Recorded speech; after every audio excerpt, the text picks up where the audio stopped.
Shalom Bapak Ibu yang terkasih di dalam Tuhan kita Yesus Kristus. Selamat hari Minggu, selamat beribadah, dan saya percaya walaupun Bapak Ibu ada di rumah masing-masing, tapi hari ini kita semua akan diberkati Tuhan. Bapak Ibu, kita masih ada di dalam masa-masa penantian pencurahan Roh Kudus hari Pantekosta di bulan Mei nantinya. Tapi hari ini kita akan mendengarkan ada 3 bagian penting yang saya ambil di dalam tema khotbah, yaitu kebangkitan Yesus membawa harapan baru. Ini adalah tema dari Paskah kita yang kita sudah lewati. Tapi ada 3 poin penting yang saya ambil, yaitu yang pertama kita lihat dalam Matius 28 ayat yang ke-6. Bapak Ibu, ini adalah perkataan malaikat Tuhan ketika dia datang untuk menggulingkan batu itu dan terjadi gempa bumi yang besar. Dan dia sampaikan kepada murid-muridnya demikian, ia tidak ada di sini sebab ia telah bangkit sama seperti yang telah dikatakannya. Mari lihatlah tempat ia berbaring. Saudara, perkataan malaikat tentang seperti yang telah dikatakannya, ini berarti bahwa Tuhan pernah bercerita tentang kematian dan kebangkitan kepada Tuhan Yesus Kristus, kematian Tuhan Yesus. Kita lihat dalam Markus 9. Kita perhatikan dalam Markus pasal yang ke-9 ayat 30. Nah, ini yang malaikat sampaikan. Bapak Ibu perhatikan, perkataannya Yesus dan murid-muridnya berangkat dari situ dan melewati Galilea, dan Yesus tidak mau hal ini diketahui orang. Ayat 31, sebab ia sedang mengajar murid-muridnya, ia berkata kepada mereka, anak manusia akan diserahkan dalam tangan manusia dan mereka akan membunuh dia. Dan 3 hari sesudah ia dibunuh, ia akan bangkit. Ayat 32. Mereka tidak mengerti perkataan itu, namun segan untuk menanyakan kepadanya.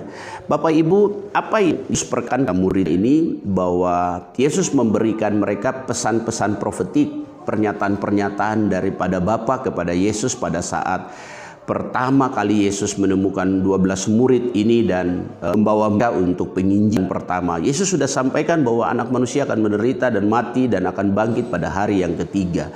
Nah, peristiwa ini malaikat ingatkan kembali kepada murid-muridnya bahwa Tuhan yang sama yang dulu berjalan dengan kalian semua, itu juga yang sekarang ini ada dengan kamu, dan dia akan mendahului kamu ke Galilea dan menantikan di sana.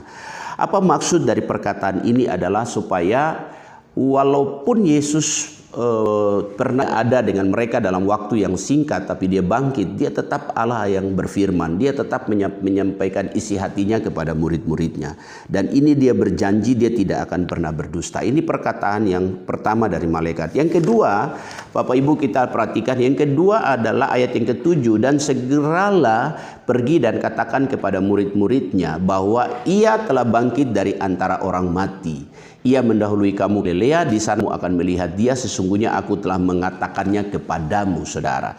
Yang saya kasih garis bawahi di sini adalah, saudara, Bapak Ibu sekalian, ia telah bangkit dari antara orang mati. Satu peristiwa penting lagi. Kenapa Yesus mendahului murid-muridnya ke Galilea? Karena ada sebuah histori perjalanan bersama murid-muridnya pada masa dulu dia ada bersama dengan murid-muridnya. Dia mau ingatkan kepada mereka bahwa ketika dia mati dan bangkit dalam peristiwa ini, ada kuasa yang lebih besar yang kamu akan kerjakan. Saudara tahu firman-Nya juga katakan bahwa kamu juga akan melakukan perkara-perkara yang pernah aku lakukan karena aku pergi kepada Bapa. Ada otoritas yang sangat besar karena penggenapan janji Tuhan ini sudah digenapi lewat kematian dan kebangkitan. Saudara lihat. Nah, bagaimana murid-murid dengan Tuhan Yesus, bersama Tuhan Yesus ini begitu lama mereka ikut Tuhan. Bahkan saudara tahu di hari-hari di mana dia mau mati saja, penderitaan, dia harus dihukum, disidang dan sebagainya, bahkan sampai mati di kayu salib. Semua lari bisa tinggalkan dia dalam keadaan yang sangat menjepit ini. Tiba-tiba dia bangkit. Dan dia tetap melakukan apa yang diperintahkan oleh Bapaknya. Dia begitu mengasihi murid-muridnya. Dia harus kembalikan mereka kepada posisi panggilan mula-mula pada saat mereka ikut bersama dengan Tuhan Yesus, saudara. Nah, di dalam kitab Roma kita lihat sebentar. Roma pasal yang ke-8 ayat 31 sampai 39. Saudara perhatikan bahwa kematian kebangkitan Tuhan Yesus, dia bangkit dari orang mati, saudara. Ini membuktikan bahwa iman kepercayaan kita, murid-muridnya itu akan semakin kuat, lebih kuat lagi, saudara.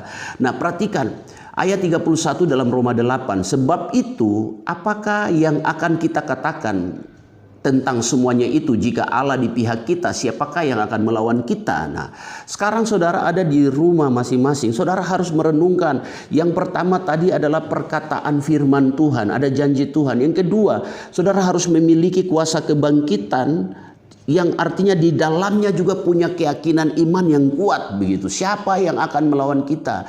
Tidak ada, saudara. Tuhan yang hidup di dalam kita, Tuhan yang akan membela kita. Ayat 32, Ia yang tidak menyayangkan anaknya sendiri, tetapi yang menyerahkannya bagi kita semua. Bagaimana Ia mungkin tidak akan mengaruniakan segala sesuatu kepada kita bersama-sama Dia? Jadi kuasa kebangkitan Tuhan dengan otoritas Allah di dalam kematian dan kebangkitan Tuhan itu, kita menyatu bersama dengan Tuhan. Makanya Alkitab juga bilang begini, kalau kamu dibangkitkan bersama dengan Kristus, pikirkanlah perkara-perkara yang ada di atas dan bukan di bumi gitu. Karena hidup kita tersembunyi bersama Allah di dalam Kristus Yesus. Karena Tuhan sudah selesaikan semua bagi saudara dan saya. Ayat 33, saudara, siapakah yang akan mengganggu orang-orang pilihan Allah? Allah yang membenarkan mereka, siapakah yang akan menghukum mereka? Saudara, ada pembelahan Tuhan. Tuhan berdiri di hadapan Bapa. Ayat 34, Kristus Yesus yang telah mati, bahkan lebih lagi telah bangkit, yang juga duduk belah kanan Allah, yang malah menjadi pembela bagi kita, saudara. Jadi hari ini dia ada di sebelah kanan Allah Bapa. Alkitab bilang begini, dia jadi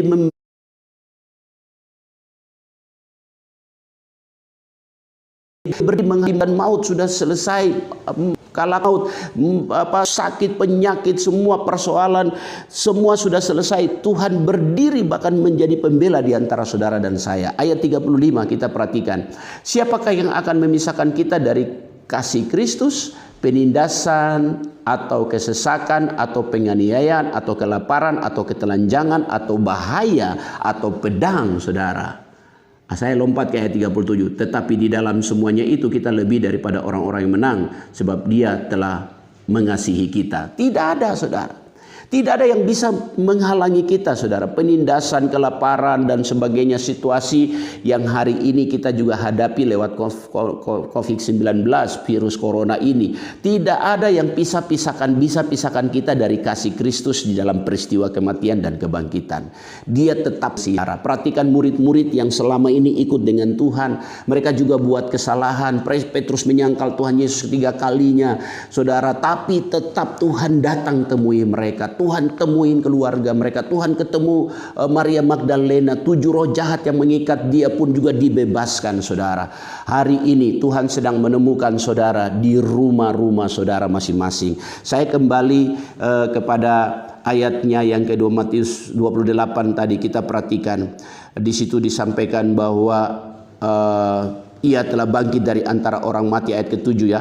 Ia mendahului kamu ke Galilea, di sana kamu akan melihat Dia. Sesungguhnya aku telah mengatakannya kepadamu. Saudaraku, kenapa Tuhan harus kembali ke Galilea? Galilea ini sebuah tempat di mana Tuhan pernah ada dengan murid-muridnya.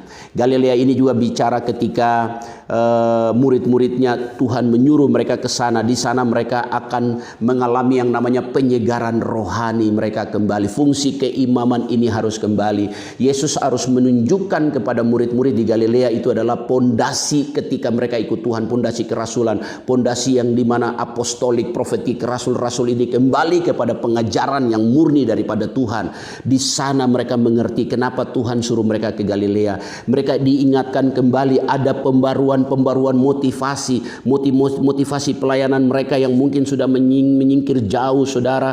Saya merenungkan hari-hari ini juga dalam diri kita masing-masing umat Tuhan, saudara, di rumah masing-masing mulai merenungkan, saudara, ikut Tuhan jadi orang Kristen apakah untuk tujuan supaya saudara diberkati, saudara tidak akan ketemu Tuhan, saudara akan tidak mendapat sesuatu yang murni dari Tuhan. Motivasi saudara harus benar. Kita harus sungguh-sungguh percaya bahwa kita ikut Tuhan ini karena kita mengasihi Dia dan Dia telah mati dan bangkit bagi kita. Ada hari esok, ada pengharapan. Saudara, di saat-saat virus corona ini banyak kita refleksikan diri. Nah, di Galilea juga ini bicara tentang refleksikan kembali, saudara. Motivasi pelayanan kita kembali dimurnikan, saudara. Saya melihat apa yang terjadi di Galilea ini juga membawa prinsip pada pembaruan prinsip dari masa-masa transisi, pembaruan orientasi hidup itu dikembalikan kembali saudara. Seperti Petrus, Yohanes, Andreas, Yakobus, mereka murid-murid Tuhan Yesus ini yang Bapak Ibu perhatikan, mereka ini hidup di pinggiran danau dengan mata pencahariannya sebagai nelayan.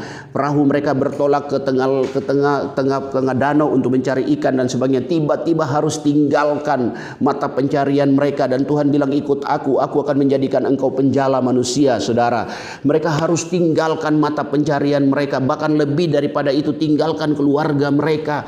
Betapa pentingnya Tuhan harus ke Galilea untuk apa? Memuridkan ulang lagi, membawa pondasi kasih mula-mula kepada murid Tuhan Yesus. Nah, hari-hari ini saudara, Tuhan sedang mengingatkan Bapak Ibu saudara dengan saya untuk apa? Mulai berdiam diri. Kita juga bersyukur dengan peristiwa virus corona ini Bapak Ibu. Disinilah kita bertobat, kita merendahkan diri mencari wajah Tuhan. Paradigma kita, konsep kita tentang pelayanan, tentang gereja, tentang bisnis, tentang usaha, tentang rumah tangga, semua kita bongkar semua, hancurkan semua, bangun mezbah yang baru seperti yang Tuhan inginkan. Saya teringat ketika di kitab 2 Raja 11, kalau salah ingat, Eli juga pernah membongkar mezbah yang lama dan membangun mezbah yang baru. Apa yang menjadi tujuan daripada mezbah? Yaitu berurusan dengan 450 nabi Baal, saudara. Roh jahat begitu banyak di dalam bangsa dan negara kita. Kehidupan manusia semakin jauh dari Tuhan. Penyembah-penyembah berhala, okultisme, roh-roh teritorial, roh-roh dari adat istiadat. Hari-hari ini semua Tuhan bilang apa? Bongkarkan semua, hancurkan, bangun kembali mezbah yang baru. Bapak Ibu kalau lihat di dalam kitab Yosua 24 tentang perjanjian Allah di Sikem, pembaruan perjanjian di mana Tuhan memanggil Yosua. Disitulah Yosua bilang, berhenti sampai di sini. Kita harus adakan berubah perjanjian kita kembali. Kalau tanah Kanaan pernah perjanjian sudah ada di depan, tempat susu dan madu ada di depan kita. Kita tidak boleh lagi mengikut Allah orang Amori, Allah nenek moyang kita yang pernah kita sembah. Kita tidak boleh lagi membawa kehidupan kita yang lama untuk masuk ke tempat perjanjian yang baru, tanah perjanjian yang baru. Hari ini Tuhan akan saudara bisnis yang baru, rumah tangga mengalami pemulihan, gereja saudara akan mengalami panggilan mula-mula, jemaat akan hidup di dalam otoritas kekudusan dan berkat Tuhan. Kalau saudara mengetahui peristiwa ini, 3 hal ini yang saya sampaikan kepada saudara. Nah, di rumah masing-masing mulai merenungkan, pegang janji firman, mulai ingat bahwa ada kuasa di dalam kematian dan kebangkitan Tuhan Yesus, hidup dalam kuasa kebangkitan Tuhan Yesus dengan percaya, dengan iman, dan mulai melangkah dengan harapan baru. Bapak Ibu tahu Tuhan akan memulai berperkara bagi saudara.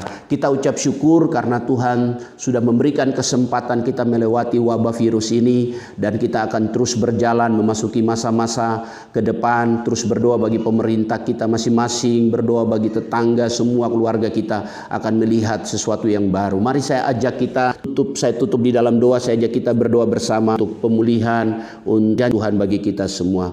Mari kita berdoa. Bapa di surga, Bapa untuk jemaat yang telah dengar firman di pagi hari ini, bahkan siang dan juga sore hari, yang ada di Papua, yang ada di Jakarta, bahkan di Batam, di Malaysia, juga rekan-rekan kami yang ada di jaringan doa, juga kelompok-kelompok kegerakan doa, gereja-gereja, bahkan semua kami hari-hari ini biar kami merenungkan betapa hebatnya Tuhan dari kuasa kematian dan kebangkitan-Mu Tuhan. Kami tetap hidup hari ini karena Tuhan Yesus hidup. Kami sehat karena Tuhan berikan kesembuhan, bahkan Tuhan memberkati hari-hari. Masa depan kami akan semakin baik. Kepengenalan akan Kristus Yesus ini lebih mulia, kata Paulus, lebih mulia dari semuanya. Oleh sebab itu Paulus menganggapnya sampah supaya memperoleh Kristus. Hari-hari ini kami semakin mengerti, memahami Tuhan Yesus. Kami belajar lewat proses hidup. Kami belajar lewat kesalahan-kesalahan. Kami mau saling mengampuni, memberkati satu dengan yang lain. Terima kasih Tuhan. Kami percaya, oh Tuhan, kuasa kebangkitan Yesus ini akan membawa harapan baru sambil kami menantikan pencurahan Roh Kudus di hari Pantekosta di bulan depan nantinya. Kami percaya waktu-waktu pemulihan ini sedang terjadi. Berkati semua umat-Mu yang hari ini mendengarkan pesan Tuhan. Di dalam nama Yesus Kristus hamba berdoa. Haleluya. Amin. Amin. Amin. Shalom. Tuhan memberkati kita semua. Amin.